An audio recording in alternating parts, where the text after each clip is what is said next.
Muy buenas tardes, el placer es todo mío el poder compartir con ustedes un poquito de lo que es el café, las infusiones, algunas hierbas y, como no, hablar un poquito más de la coctelería. Empecemos con la clase.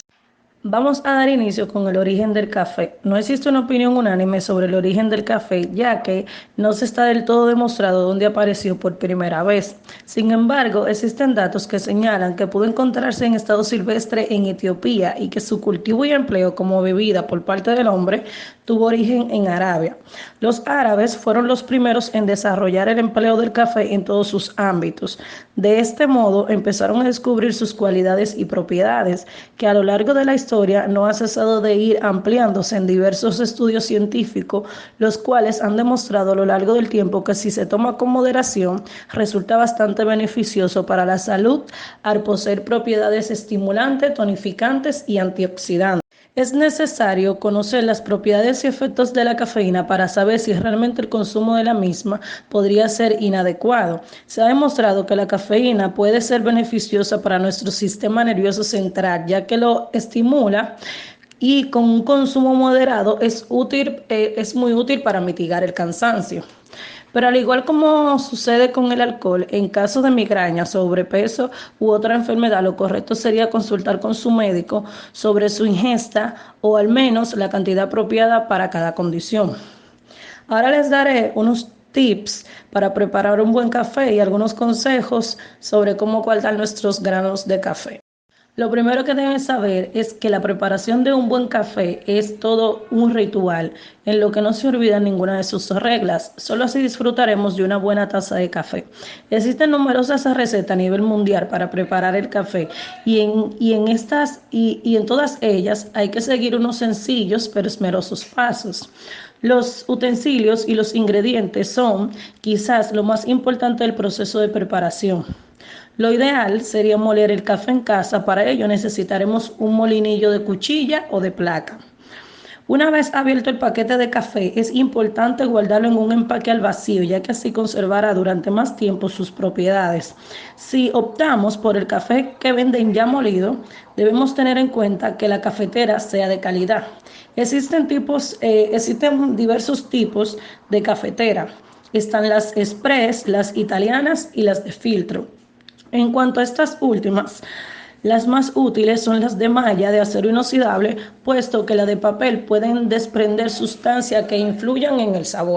El agua en el café diría que es uno de los elementos fundamentales o quizás la clave a la hora de preparar nuestro café, ya que es el ingrediente que se encuentra en mayor proporción. Es importante comenzar a preparar el café con una agua pura y de calidad y a una temperatura fresca. Lo ideal sería usar agua mineral embotellada, ya que a veces en las ciudades no presentan las cualidades exigentes que requiere una buena taza de café. Como ya les había comentado anteriormente, lo correcto es guardar el café empacado al vacío, en un sitio oscuro y fresco para poder conservar no solo su aroma y su sabor, sino también sus beneficios y propiedades. La temperatura apropiada para un buen café debe de estar entre 96 y 98 grados Celsius, la que alcanza a hervir. El café, como toda comida mala, es recomendable bebérselo caliente, ya que es cuando más puro está su sabor y no es recomendable guardarlo o recalentarlo. Siempre ha sido tendencia o hemos tenido el tabú de que el café se bebe en taza, pero la realidad es que la vajilla es una elección personal. No obstante, en una taza ancha tenemos la oportunidad de involucrar los sentidos y así poder disfrutar su aroma y su sabor al máximo. Ya que hemos terminado con una pequeña introducción sobre el café, sus beneficios y más o menos cómo preparar una buena taza de café, daremos inicio al segundo tema, que es las tisanas, origen y beneficio. Lo primero es, ¿qué es una tisana? La tisana es una bebida caliente preparada a base de plantas utilizando raíces, hojas, tallos, flores o frutos.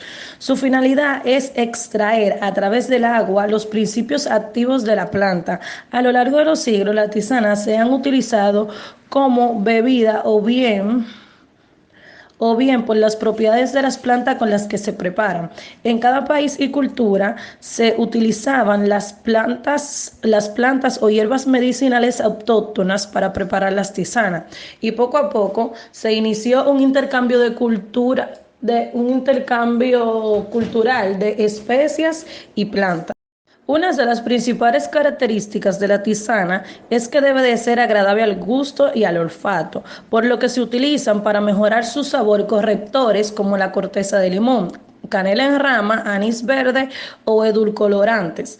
La tisana debe de ser homogénea, las plantas deben de estar bien troceadas y mezcladas para conseguir que la proporción de principios activos sea la misma en cada ración. No se mezclan en una misma tisana plantas que precisen diversas formas de preparación. Como ya les había comentado, las tisanas, el objetivo de las tisanas es extraer los principios activos de cada planta. Entonces, ahora hablaremos de las tisanas farmacéuticas. Las tisanas farmacéuticas es una forma de preparación, dosificación, en la que se suelen agrupar diversos elementos o plantas medicinales con los fines terapéuticos, los que producen el efecto farmacológico que se desea obtener, otras que potencian o modulan su acción y por último, los correctores en caso de que pudieran producirse efectos adversos derivados de la composición de otros elementos que componen la tisana. El descubrimiento de la tisana se remonta en China en el año 2737 a.C. y como suele ocurrir con muchos de los descubrimientos, se produjo de forma totalmente casual, cuando el emperador chino Shen Tun se hallaba bajo la sombra de un árbol de té mientras tomaba agua hirviendo y cayeron algunas hojas en su vaso. Qué curioso, ¿no? Pese que se considera tisana a toda bebida elaborada con plantas y agua hirviendo, existen claras diferencias entre decocción, maceración e infusión. Tres formas de obtener una tisana. La planta adecuada para elaborar una tisana debe contar con principios activos en las hojas, raíces y semillas. Ya que sabemos que existen tres tipos de elaborar una tisana, que es mediante decocción, maceración e infusión, vamos a detallar un poquito lo que es cada una de ellas. Se prepara la decocción introduciendo la materia vegetal en un recipiente con agua hirviendo, dejando que cueza a fuego lento durante el tiempo indicado de cada caso.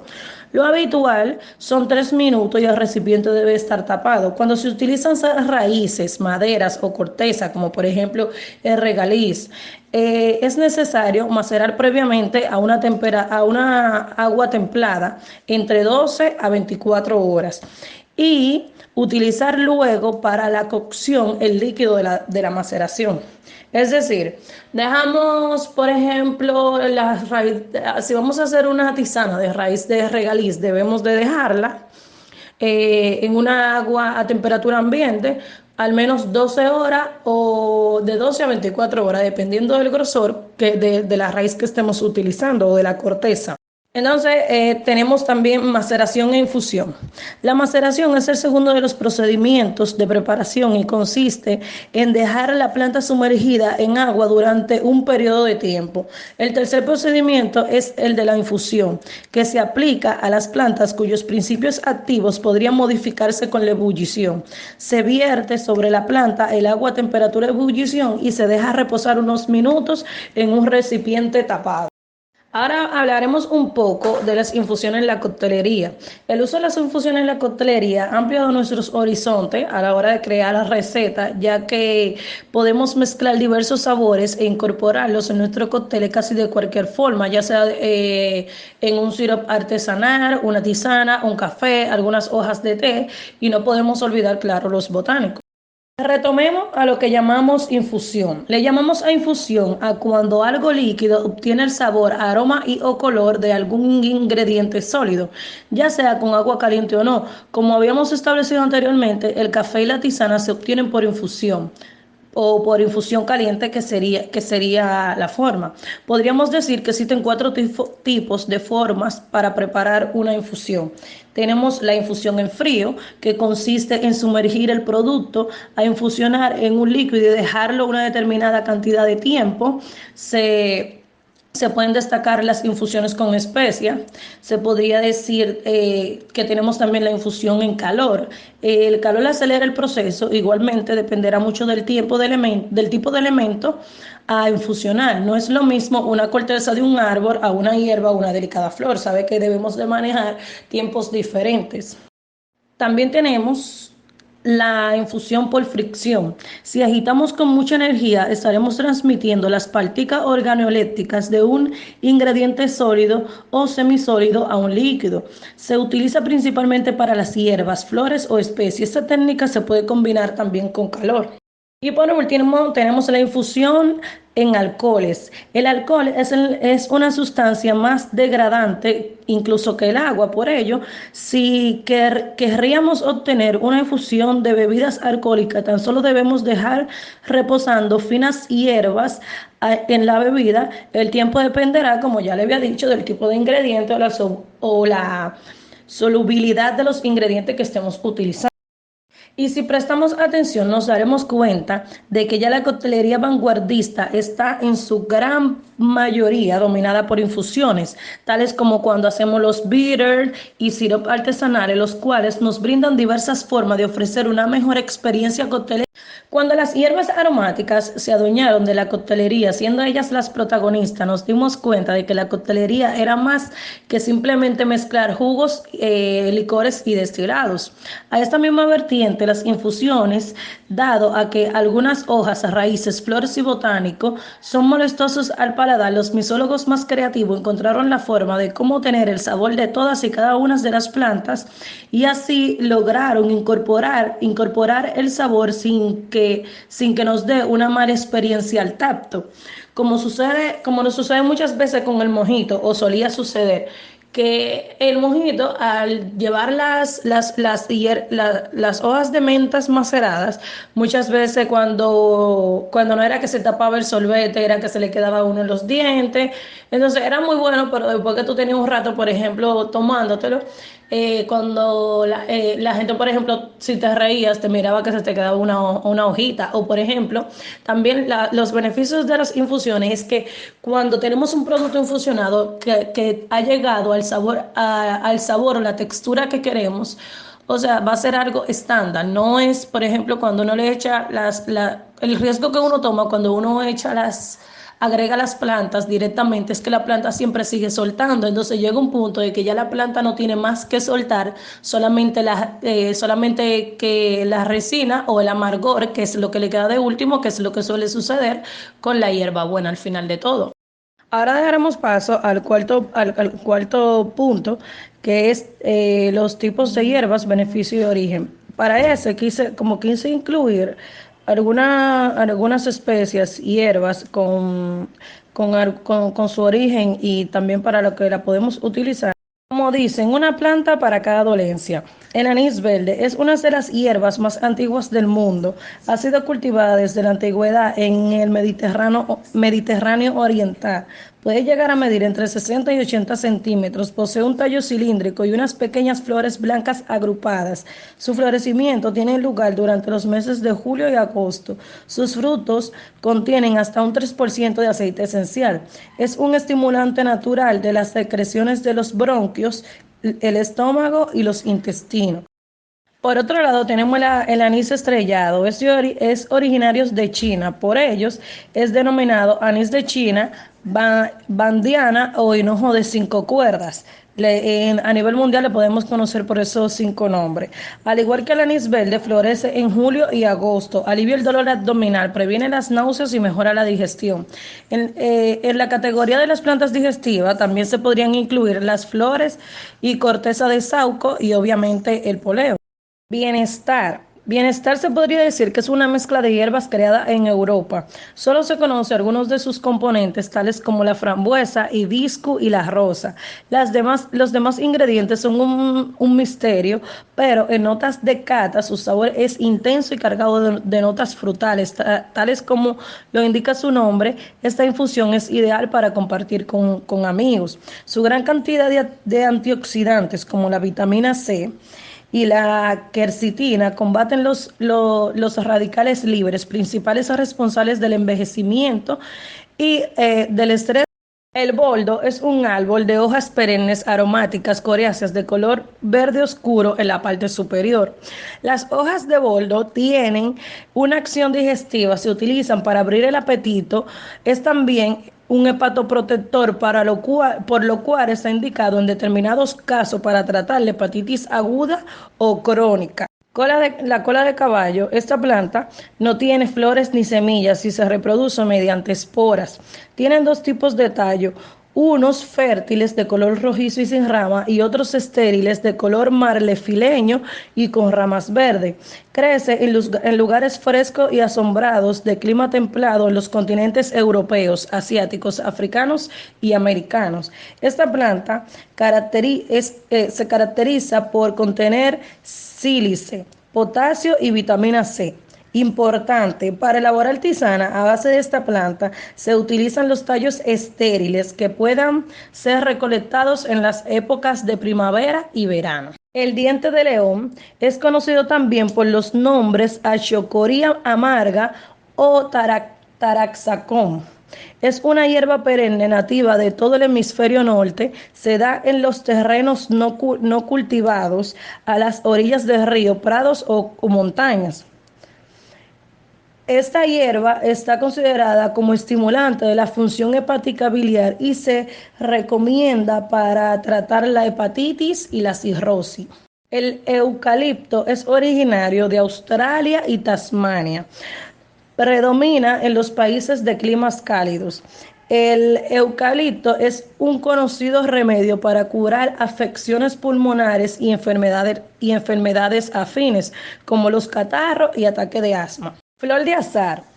Es la flor del naranjo amargo, aunque también se denomina así al limonero y a la del sidro. Las propiedades de la flor de azahar son conocidas desde tiempos antiguos por los árabes, quienes la introdujeron en los países del Mediterráneo.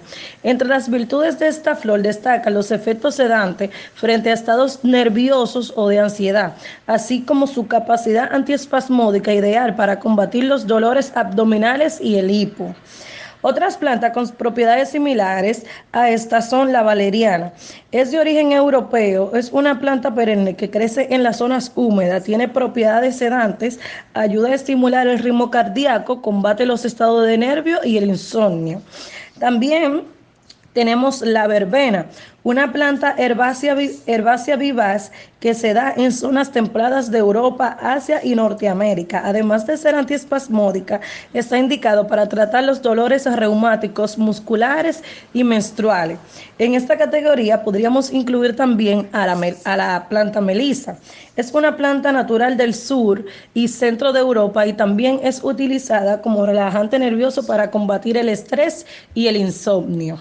El ginseng es originario del noreste de China, Corea del Norte y del este de Rusia. Su raíz se recuerda a una silueta humana. Ginseng, su nombre chino, significa raíz del hombre. Su tallo subterráneo es corto, sus flores son de color verde brillante y sus frutos son redondos y rojizos. El ginseng se utiliza como restaurador para mantener el cuerpo sano y alerta. En la medicina asiática se recurre a él para fortalecer los órganos, estimular el corazón, proteger el estómago y renovar la energía. Y por último, pero no menos importante, tenemos la hierbabuena. Es el resultado de la mezcla de dos clases de menta, la menta blanca y la menta negra. Sus flores son blancas o púrpura, nacen de espigas en el extremo más alto de la planta. Es originaria de Europa, África y Asia. Es útil para calmar calambres y también dolores menstruales. En infusión se recomienda para favorecer las digestiones lentas, para combatir gases arteriales, la acidez, el estreñimiento y la inflamación del hígado. Bueno, chicas, fue un placer. Es todo por hoy.